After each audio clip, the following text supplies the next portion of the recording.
na po tayo mag-harvest ng manok. So, kumustahin po natin ang mga chicken ni Enrico. Yun, hahanuhin po natin na babalahibuhin na po natin. Yan po, sa mamaya na lang po. Bye!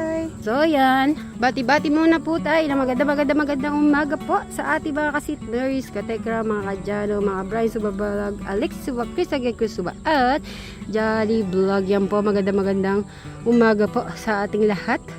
At syempre sa ating mga solid na laging nagsusupport sa ating mga channels, especially sa mga OFW na walang sawang nanonood sa ating mga videos. Thank you po. Ayan na. Hi! Ayan na po si Quatro at Tagpe. Oh, say hello to Ma'am Kubota. Ma'am Maricel. Oh, Ma'am Joanna. Yan. Yan po yung mga dog lover. Yan pag ano, kinakamusta po ang mga aso, si Quatro at si Tagpi. Ay, wala pa si Tagpi. Si ano po, si Aibag pala to. Alright, madami ako nabasa about sa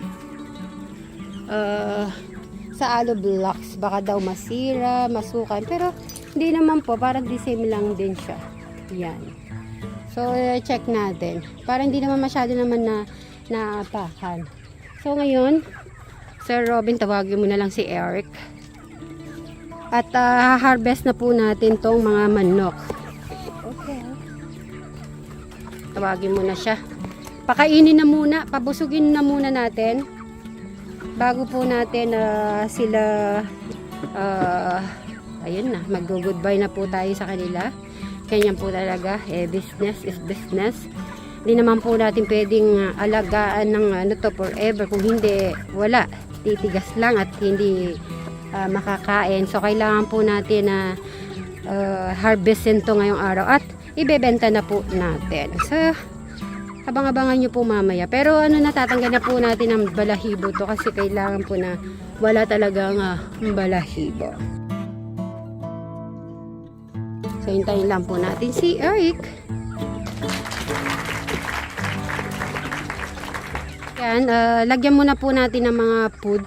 Yung wag mga na, ano. pakatayin na lang. Ha? Wag na.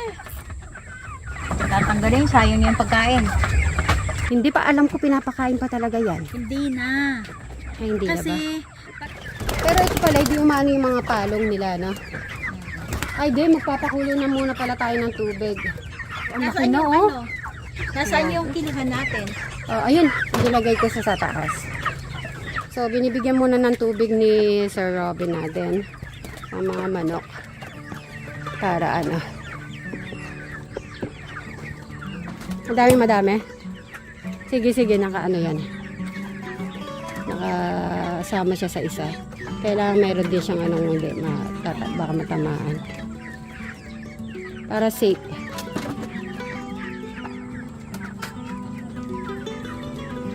Hindi ba pwedeng pakainin yan? Okay. Ganito, pipiliin natin yung malalaki. Yun ang unahin natin. Pag medyo maliit, pwede naman na, oo. Yung sa inyo, piliin nyo na din. Kung anong ano. Di ba 5 sa'yo, tapos 10 ang kinuha ni Sir Robin. So, ayan. Abangan nyo po mamaya kung paano mag-harvest first time. Matitignan nga natin yung kilo nila. Kila? Sige, kunin ko lang yung kilo. Uy, ang ganda naman, oh. Nakaano po sila, oh. Pakay dito.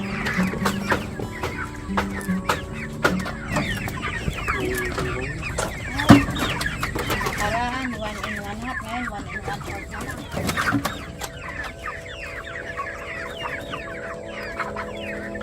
Nakaraan.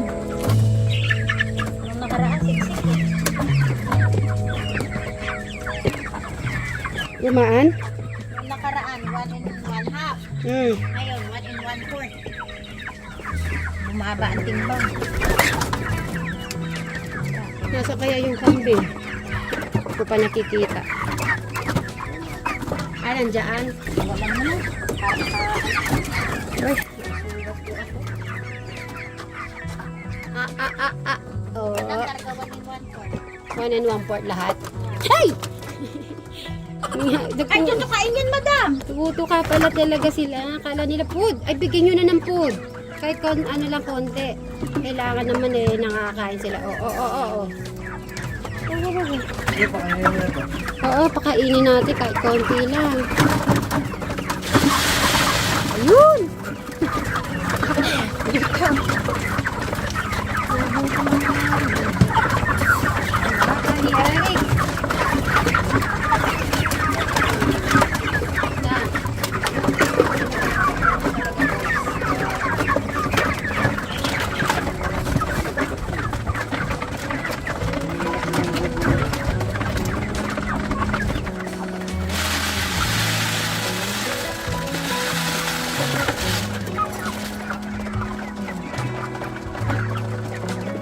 Ayan si Bap Bap at saka si Trisha. So sinuga muna ni Madam Sharon dito. Siguro pwede na to pakawalan kasi nasa ano na to, isang buwan na. So siguro sanay na rin dito. Dito sa kanilang tahanan. Bagong tahanan. Ang ganda ng ano po. Sana yung init wag nang tumaas, ganyan lang okay lang. Saka ang ganda ng langit. Buntis na yata siya. Di ba buntis?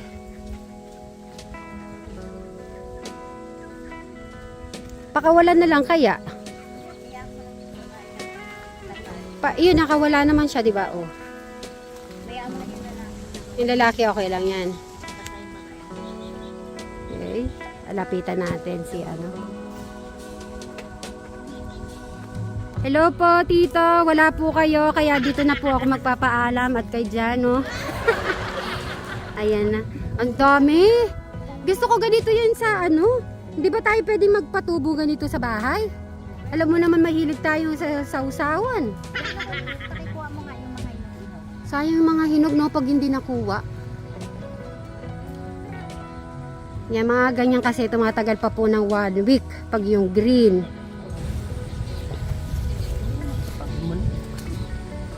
Ganda naman yung kalamansi.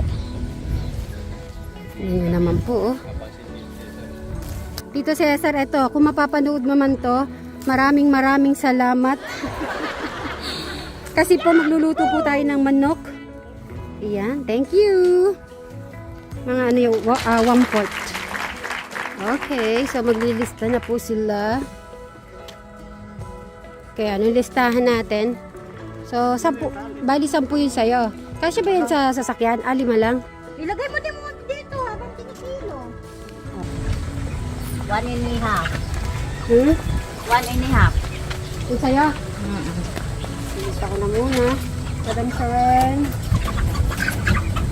1.5. 1.5. Alis. Oy, 2 kilo oh. 2 kilos.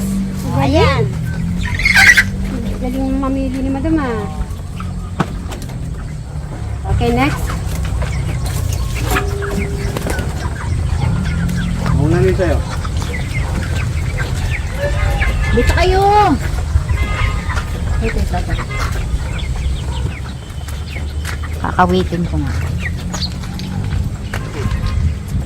Hindi ko kaputi. Ano ba yung pata? Ay, yung pa naman yung 1.5. 1.5. Ilan na yun? 5 piraso lang yun. Nakatatlo ka na. Mabigat ito yung mangga. 1.5. 1, 2, 3. Isa na lang.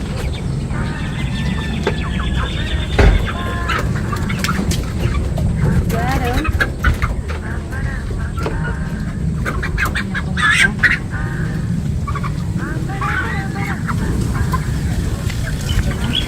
Make it 1 point. 1.5. 1.5. Di ba 1 and ano? Make it 1 and a half. 1.5. Dapat 2 kilo man lang. Okay, 5 na yung sa'yo, madam. 5. Oo. Ako naman. Yung may Yung ano natin yung bang? itali mo rin sa'yo. Baka masama yung kay Sir Robin. Iba-iba yung ano eh. Halika dito. Tali-tali na. Ay, bumuga ka pa. Kala mo yung ano, yung sa palengke. Di ba ganito yung style yung palengke? Kanina, 1 in 1 quart. Ito, isama-sama mo rin sa'yo.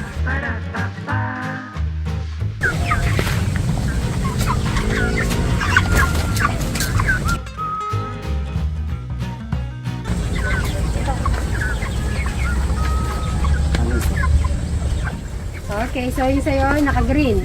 Para may tanda. Naka-blue. Okay, sir Rob, ay, naka-blue. Ayan po kasi si Sweet Mary po ang may kasalanan yan talaga. Kaya nagtampururot yung kanyang honey pie. Honey, my love, so sweet. Okay, Sir Robin. 1 and 3 quart. 1 and 3 quart. 3 quart. Ay! Nakawala naman Robin. Ay, Ay, sa'yo yun, sa'yo yun. May na ka. 1 and a half. 1 and a half. Nakawala ba sa'yo? Hindi. Kala ko nakawala eh. Babae. 1 and a half. Grabe, di mo mabutuwa 2 kilos. Kanina, 1 and 1 quart. Kumain sila tuminom. Hindi ka. Nagingisap ka lahati.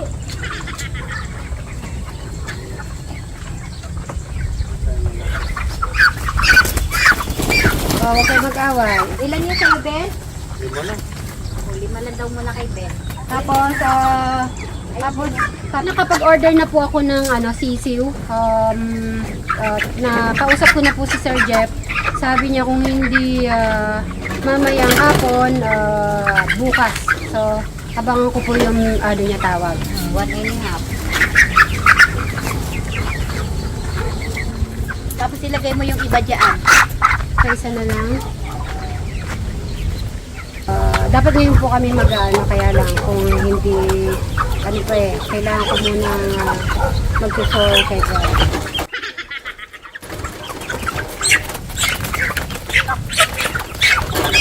$1.5.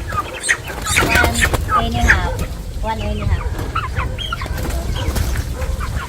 Okay, 5. Puro 1 and a half. Okay na yan. Mati. Yung, Lagi mo na sa motor, Ben. Hindi, tali niyo muna yan. Ah.